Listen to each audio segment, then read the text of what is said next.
Joining right now on Kumite Radio is Manuel Huerta. You can catch him on October 11th, One Warrior Series 3 in Singapore. What's going on, man? Nothing much, brother. Just chilling. How are you? Good, good.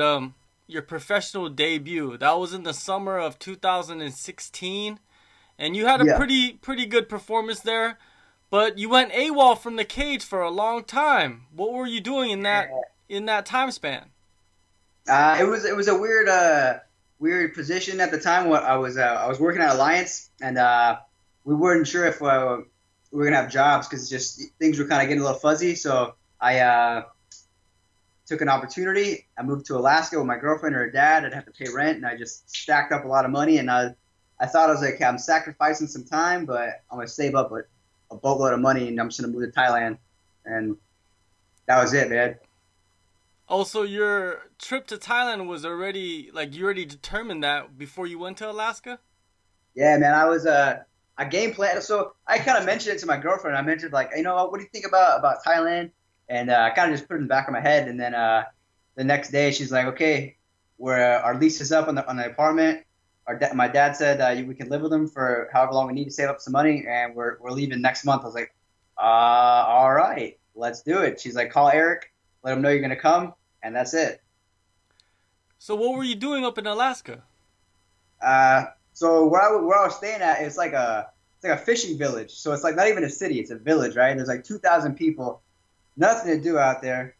So I work at the airlines, and I threw bags off the plane. I loaded up like hundreds of thousands of pounds of fish because like when I went, it was during the summer, and that's when like all the salmon's coming through. So yeah, that's what I did. It was some tough work, but fun work at the same time. And it was cool.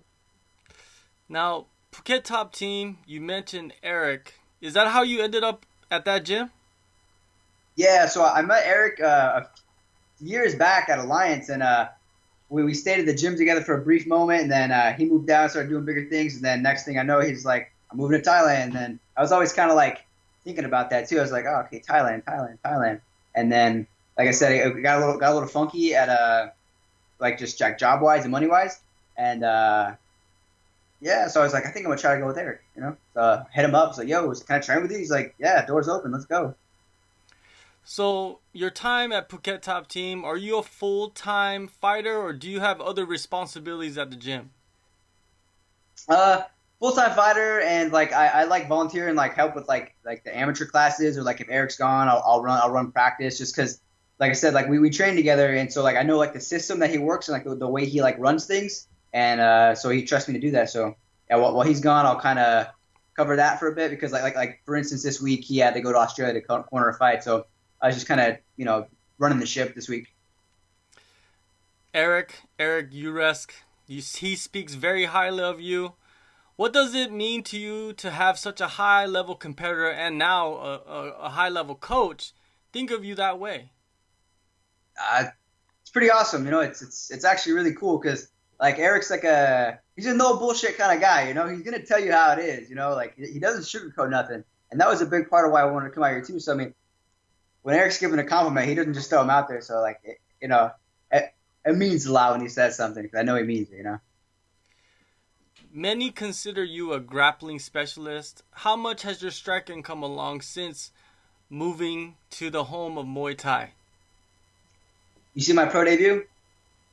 Yeah, How much grappling happened? none. None. I'm a mixed martial artist. I could fight. You know what I mean? Like I could grapple. I could strike.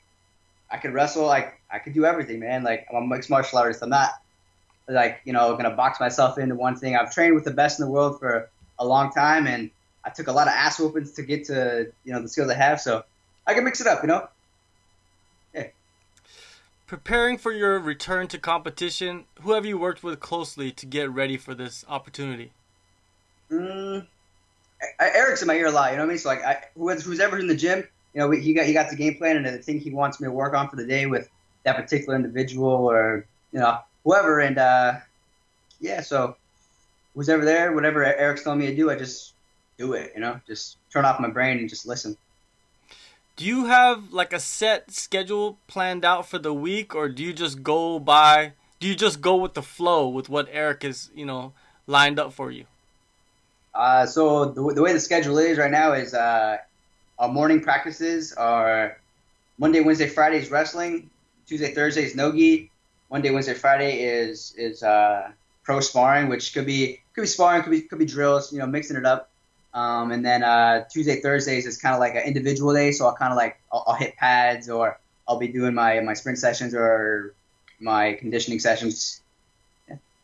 What kind of performance are you looking to put on October 11th in Singapore?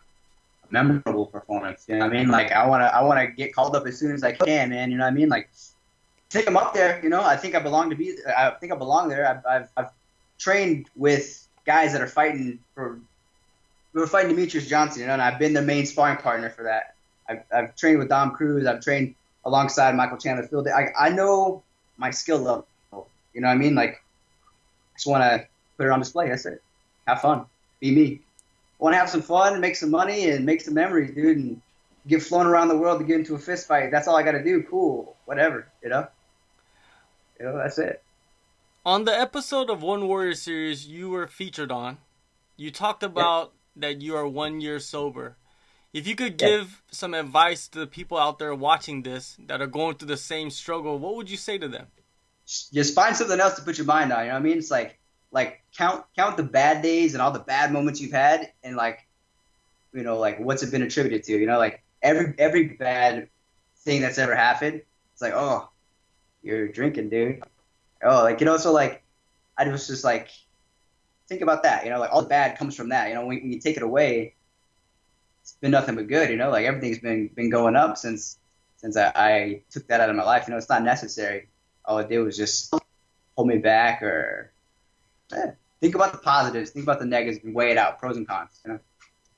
All right, October 11th, Singapore, One Warrior Series 3. Tick, he will make Yep. his debut. It's going to be a good fight, man. I'm excited for you because you've been out here for a while grinding, so it's finally good to see you get into that ring. And it's a ring, too, so it's a little bit different for you, right? It's a little bit different. It's definitely, well, it's a lot of bit different, but it's cool. You know what I mean? Like I play around the ring right now. I feel the dimensions, and it's cool. It's different. The game plan, not the game plan, but you gotta play the game a little different. But that's okay. All right, man. Thank you for your time, and good luck on your fight. No worries, brother. Thanks so much. I appreciate you.